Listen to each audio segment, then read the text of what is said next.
পৃথিবীর জনসংখ্যা যতই বাড়ুক চিন্তা নেই, পৃথিবীর বাইরেও মানুষের থাকার জন্য পর্যাপ্ত জায়গা খুঁজে পেয়ে গেছে নাসা। চাঁদের মতো এই জায়গা নিয়ে পরিশ্রম করতে হবে না। জায়গাটি আগে থেকেই নাকি মানব বসবাসের যোগ্য, আর সেই জায়গাটি খুঁজে পেয়েছে নাসার টেলিস্কোপ।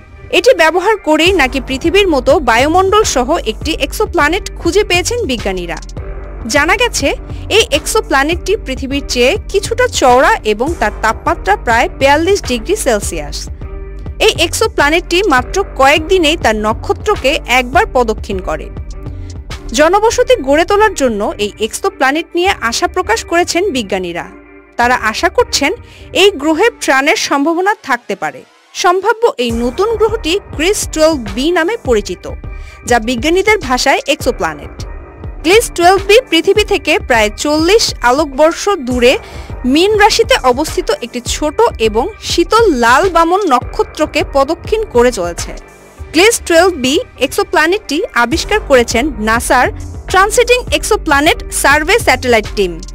বিজ্ঞানীরা বলেছেন এই এক্সোপ্ল্যানেটের প্রস্থ পৃথিবীর তুলনায় প্রায় ১.১ গুণ বড় বলে অনুমান করা হচ্ছে। এই প্রস্থই এক্সোপ্ল্যানেটটিকে আমাদের গ্রহের পাশাপাশি শুক্রের মতো করে তোলে, যাকে পৃথিবীর যমজ বোন বলা হয়। গ্লিস 12b তার নক্ষত্রকে মাত্র ১২.৮ দিনেই একবার প্রদক্ষিণ করে। যেহেতু এই লাল বামন গ্লিস 12b সূর্যের আকারের প্রায় ১/৪, তাই এটি পৃথিবীর নক্ষত্রের চেয়েও অনেক বেশি শীতল। অর্থাৎ যদিও গ্লিস 12b তার লাল বামন নক্ষত্র থেকে সূর্য এবং পৃথিবীর মধ্যে দূরত্বের মাত্র ৭% সমান দূরত্বে রয়েছে, তাই এটি এখনও বাসযোগ্য অঞ্চল। এই এলাকাটি গোল্ডিলক্স জোন নামে পরিচিত। গ্লিস 12b সূর্য থেকে শুক্রের প্রাপ্ত বিকিরণের প্রায় ৮৫% গ্রহণ করে, কিন্তু শুক্রের পৃষ্ঠের তাপমাত্রা ৮৬৭ ডিগ্রি ফারেনহাইট এর তুলনায় এর পৃষ্ঠের তাপমাত্রা ১০৭ ডিগ্রি ফারেনহাইট বলে মনে করা হয়।